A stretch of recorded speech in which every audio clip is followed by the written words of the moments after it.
Chapter 6. Tapering the Point. I wake up back in Forrest's bed. The swelling in my right eye is reduced, substantially, enough that I can peer through a crack. I breathe in. The binding around my torso is tight, but I seem to be in less pain than before. My leather arm is still attached. I make a fist. Forrest? My voice is weak.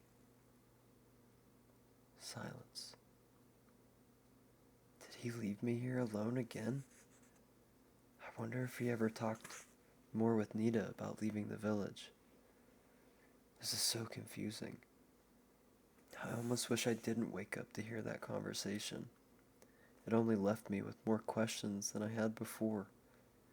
And every time I start to understand a little bit, I black out and feel completely lost again.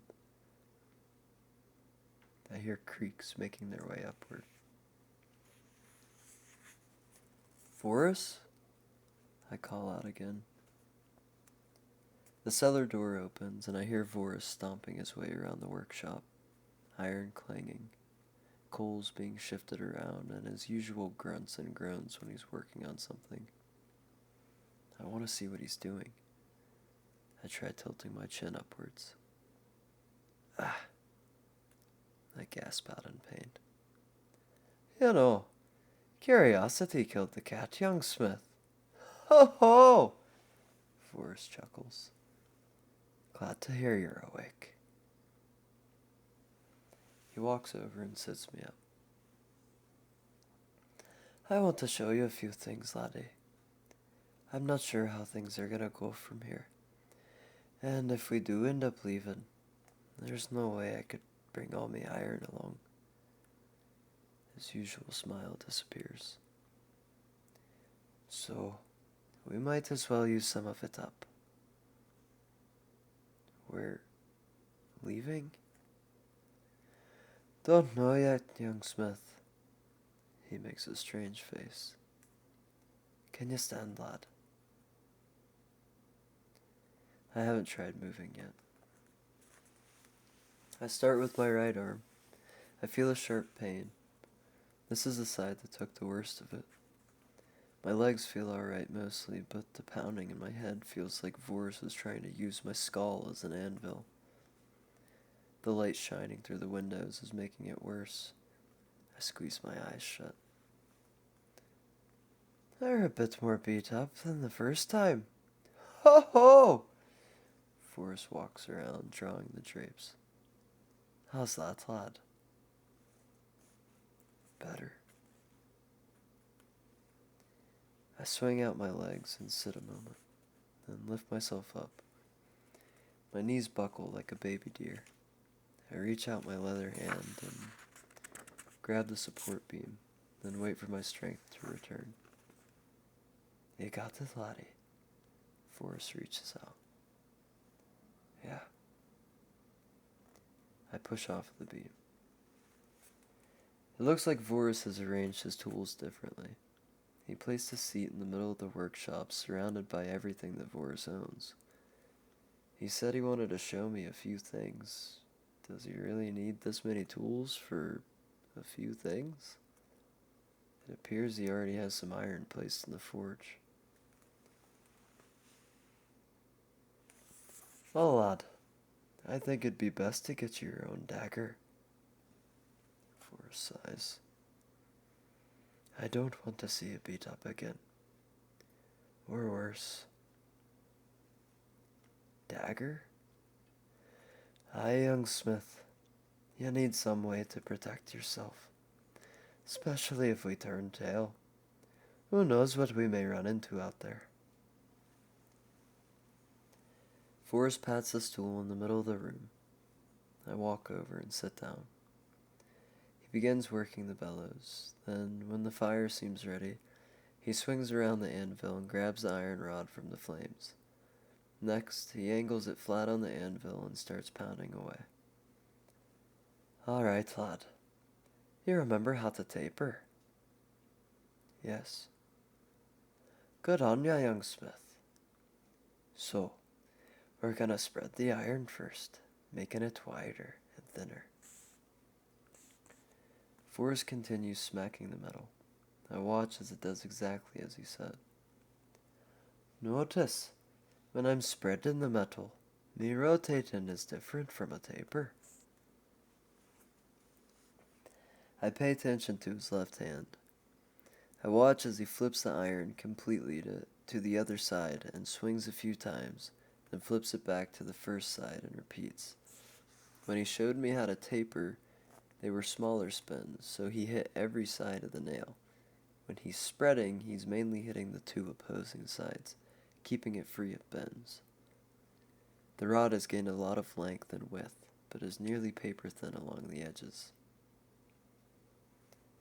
Did you see how that worked, laddie? Yes, you only hit the two sides. I got some nice eyes on ya. Ho ho! Back into the fire. Oh, that's the size that I want. Next is the taper.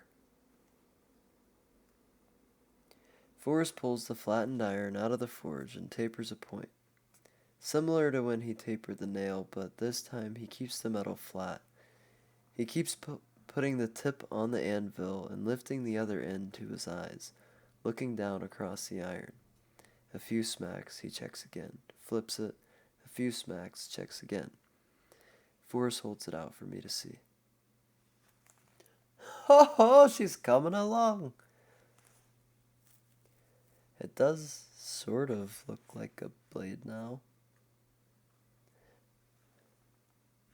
Now we form the tang, young smith. Forrest puts the unshaped end into the flames. This is where all the pieces connect. After a while, he takes the iron yet again to his anvil. This time, he flattens out the unshaped end quickly, letting the end he worked on before hang off the side. When it appears to be nearly the same shape as the blade section, he starts beating down on it along the edge of the anvil. I watch as he shapes it into a progressively longer and thinner point, centered on the bottom of the blade area. Forrest then reheats it, takes his chisel, and cuts off a large portion of it.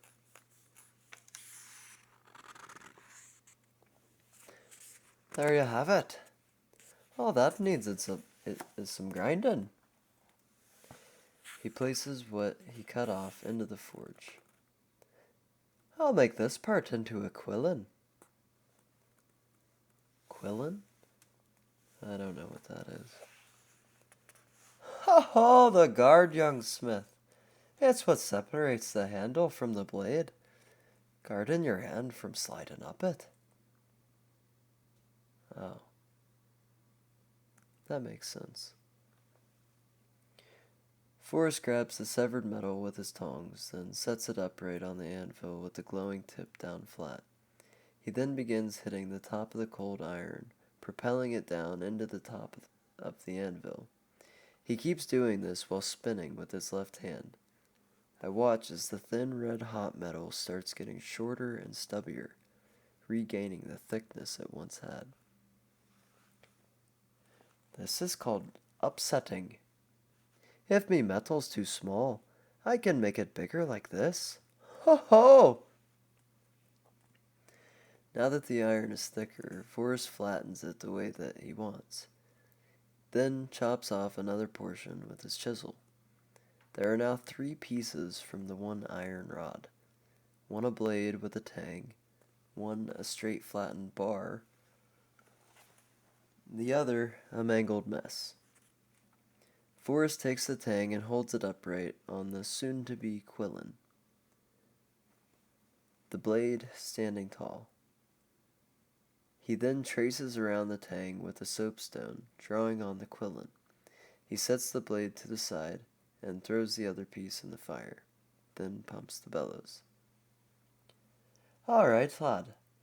Now to slice through where I traced. Forrest takes the bar from the fire and places it on top of the anvil. Next, he lays his chisel along the white oval and pounds his hammer onto the top. I watch as the chisel makes its way through the red-hot metal. When it is nearly gone all the way through, Voris flips the bar and slides it over the hardy hole, then repeats what he just did. The chisel slides straight through the iron. Ho ho, I love that! Voris smiles wide. He now does a tedious process of sliding a round file back and forth through the hole, slowly grinding out the full shape he traced. When the hole is pretty much the same size as the white oval, he tries sliding the tang through the pierced quillin. It sits slightly askew. He grinds away again, and tries once more. Barely uneven, and one last time. It fits perfectly in place. The dagger is now taking its form. Lastly, we pummel the pommel. Ho ho! He chuckles. The third and mangled piece of iron is placed in the fire. Forrest pumps the bellows, then pulls it out. He begins upsetting until the mangled piece turns into a bulbous ball with the one flat side. He traces the shape of the tang onto the flat side of the ball, then back to the forge with it. When he takes it out, he walks over to his vise and secures the pommel in place. This time, he takes his punch, a round piece of metal with a stubbed tip, and puts it on the flat side of the ball.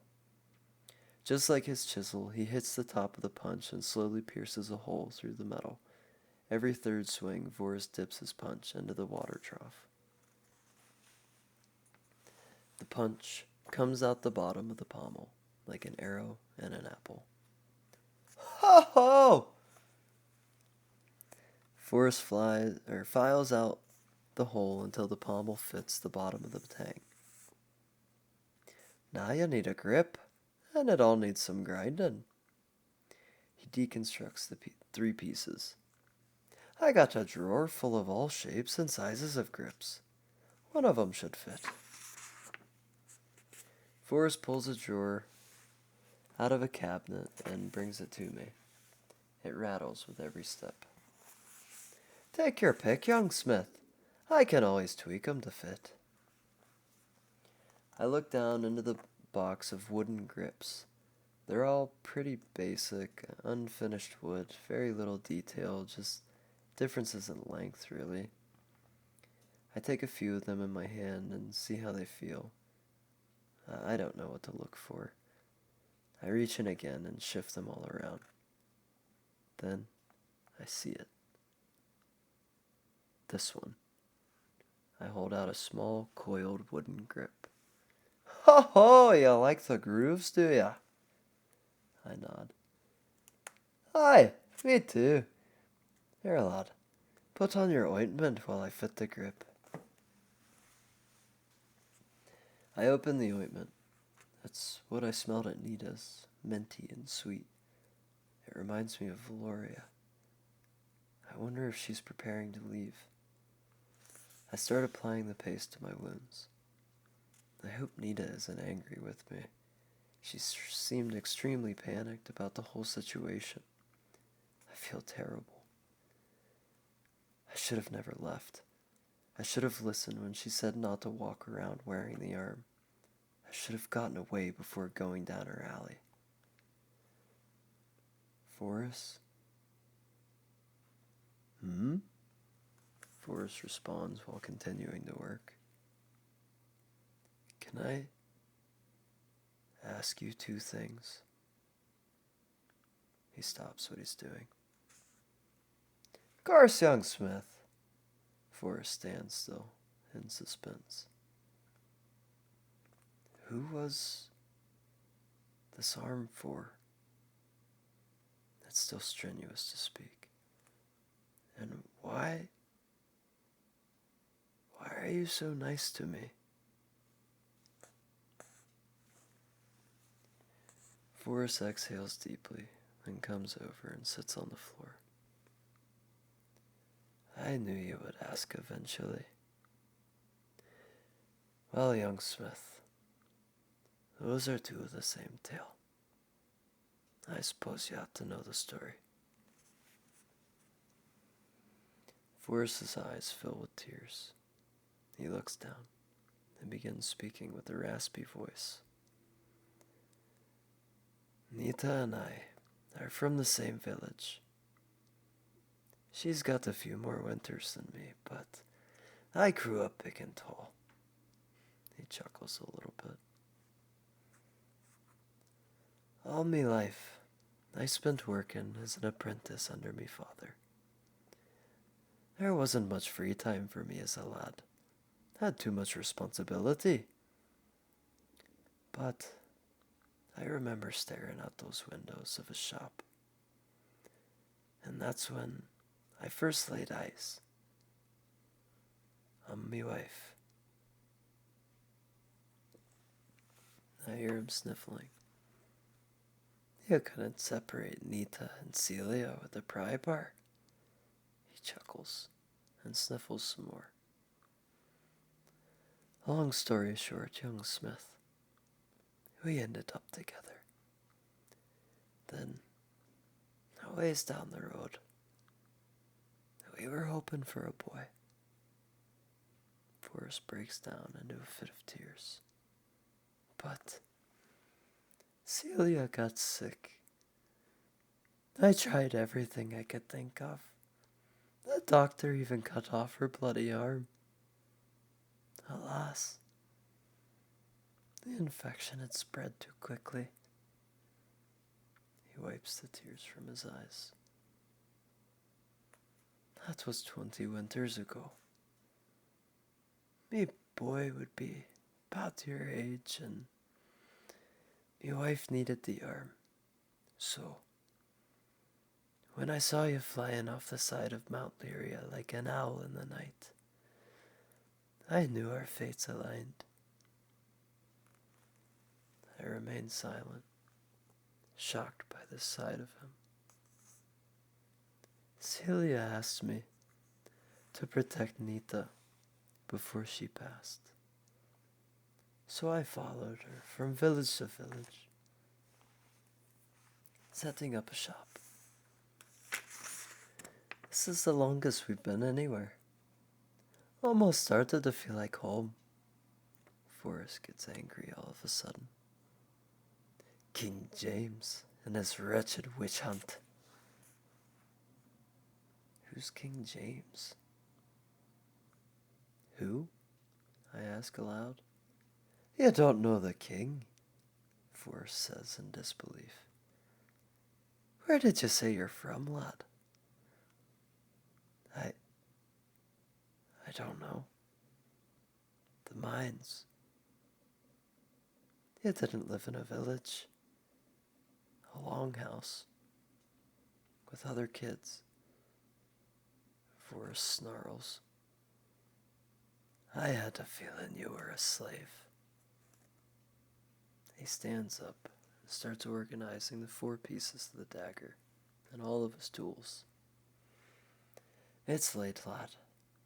We'll finish your dagger tomorrow. Then go and talk to Nita about her plan. Valoria's leaving the following morn. Rest up, Smith.